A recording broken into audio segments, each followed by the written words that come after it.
Today we'll decode one of the most common pitfalls in machine learning, that is underfitting and overfitting. So a model feeds data by learning patterns from training examples. So our goal here is to learn general patterns, not just to memorize the training data. So let's say we have a simple two-dimensional data here. We have size and price in these two dimensions, and these are the data points. Our target is to find the general trend in the data. So this is the general pattern this data points follows. We don't need to go through each and every data points. So the quality of fitting determines how well the model performs on unseen data. So if this is my training data and if we try to fit it with a different curves like this that is going through each and every point, so this will work well for the training data itself, but it might not work for the new unseen data. So let's start with underfitting. What is underfitting? Underfitting is when model is too simple to capture the underlying pattern.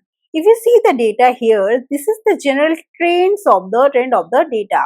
So data points are shaped like a curve here. But if we try to fit the data with a straight line, right? So we'll be missing the trend here, right? So we just lost the data, general pattern of the data. So it performs poorly on both training and test data. So this straight line will not capture the training data, also it will not capture the test data. It will have high bias and low variance. So what is bias and variance? Variance is the measure of how much a model's predictions change when it is trained on different subsets of the training. And high bias means there will be error because model is too simplistic. So in this case, you see the model is too simplistic. So it's not able to generalize the pattern. So that's why we have high bias. Now let's keep aside this bias variance terminologies. We'll just try to understand the basic thing here. So if we have a too simplistic model, then we'll have high training error as well as high testing error because the model will not perform for training data as well as test data both. Few examples, let's say this examples only. We have a non-linear data and we are trying to fit it with a linear model. One more example can be a shallow decision tree. That will also not be able to capture the pattern of the data. So let's see now the epoch loss curve. So in this direction we have epochs, in this direction we have loss, and we are seeing how the loss is changing over epochs. So in green we have the training loss, in orange we have the validation loss. Our target is to minimize the loss, right? But here in case of underfitting, you see the training loss and validation loss both are not getting reduced, right? So there can be another scenario where this curve, you see, this is oscillating. So the training loss and validation loss, these are oscillating, is fluctuating, like it's not actually reducing. So it is reduced here, again it has increased. So this doesn't represent the training data and test data both. What is proper fitting? Proper fitting is when the model captures the true trend while ignoring the random noise. Random noise means 1 point here and there, that is fine. We are trying to capture the general trend, true trend of the data. So let's say that's why we have added one more polynomial here, and data points with a smooth curve and model passing through the general trend, not every point. It performs well on both training and test data. Balanced bias variance trade-off, and it will have low training error and testing error. Of course, it is trying to capture the general trend in the data, right? So it will perform well for training and test data both, and the training error and testing error both will be less here. In case of proper fitting, you see the training loss and the validation loss both are decreasing, right? So we have a proper fitting here. Now let's see the overfitting. In case of overfitting, we'll have excellent training accuracy but poor test accuracy. You see here, these are the data points, right? And this is the curve we are drawing. So we have added more higher degree polynomials and we get a wiggly curve like this that is passing through every data point. It is visually very chaotic. So of course it is trying to go through each and every data point, so it will do good on the training data, but it will not perform well on a new unseen data or a test data. We have low bias and high variance. What does it mean? Low bias as in the model is not simplistic. It's a very complicated model and it is doing well on training data. High variance because it is not performing well for the new data. So we'll have low training error but high testing error. Low training error because of course this model is trying to capture every noise in the training data, so it will perform well for training data, but it will not perform well for a new unseen testing data. So it will have high testing error. The model is too complex because it tries to memorize noise and random fluctuations in the training data. Examples can be deep decision trees. If we have very deep and decision trees, that will try to overfit the data. Neural networks without regularization. So we'll talk about regularization later. So that is one way to tackle overfitting. But deep neural networks are often trained to overfit. So in case of overfit, you see that the training loss is decreasing, but validation loss is also decreasing, but after some point it is again starting to increase, right? So the model has overfit.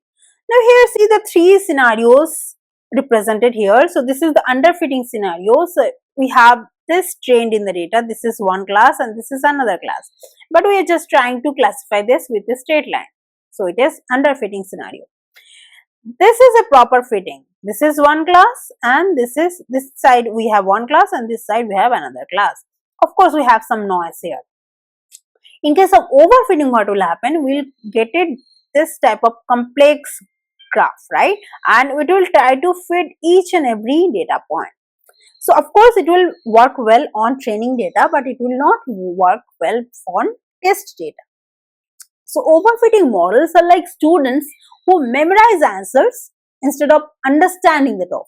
So they do well in practice tests, right? Like training where we know the questions, but they will struggle in real exams with new questions.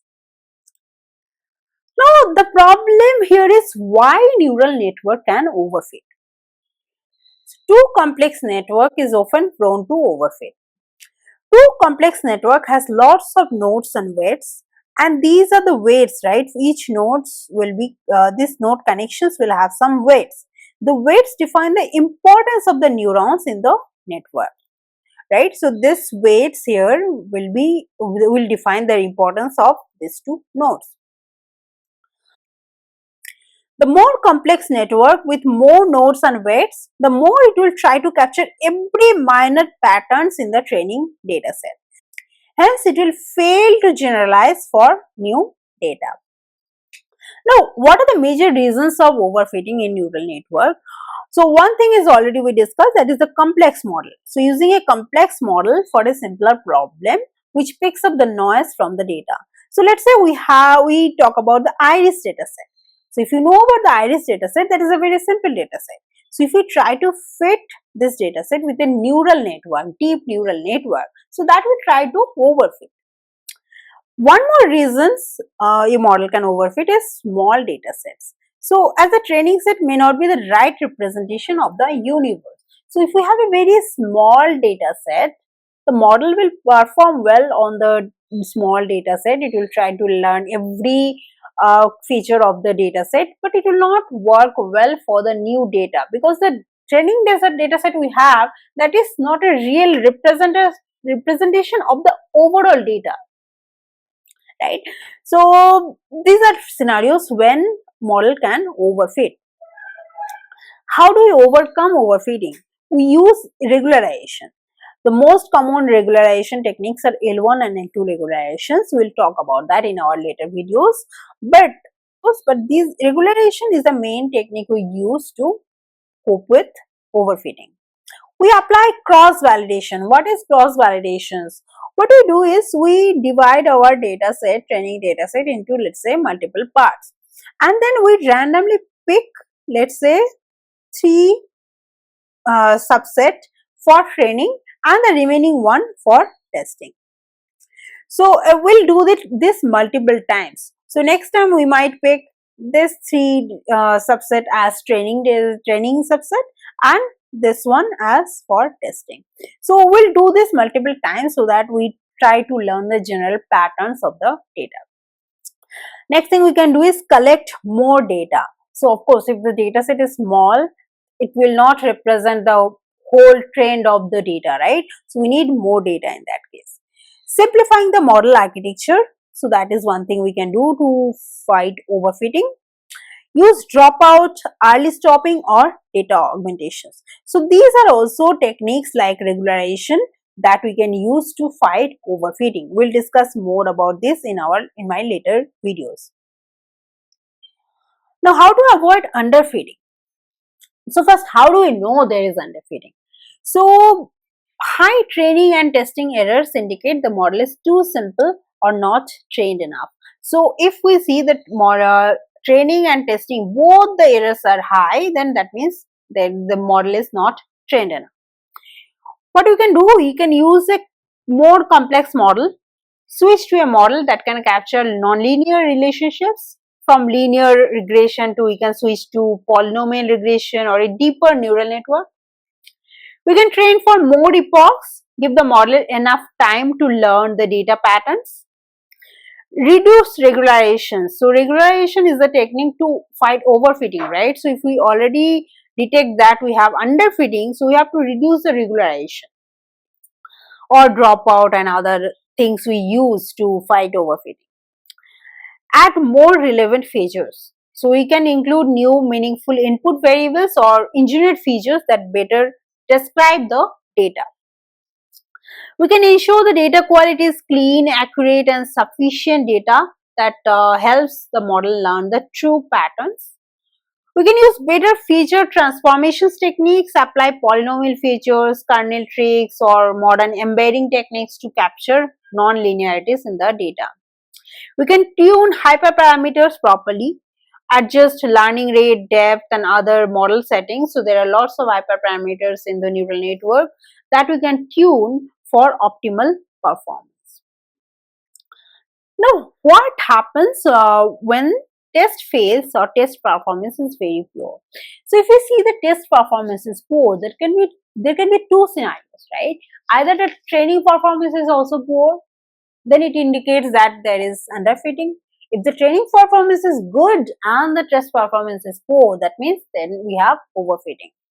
So first thing we can do is to check if the training is successful, because even with lesser data, training should be successful first. Then check if there is underfitting, that means training performance is also poor. Then check if the model coding has errors. It might be like there might be errors in the model coding.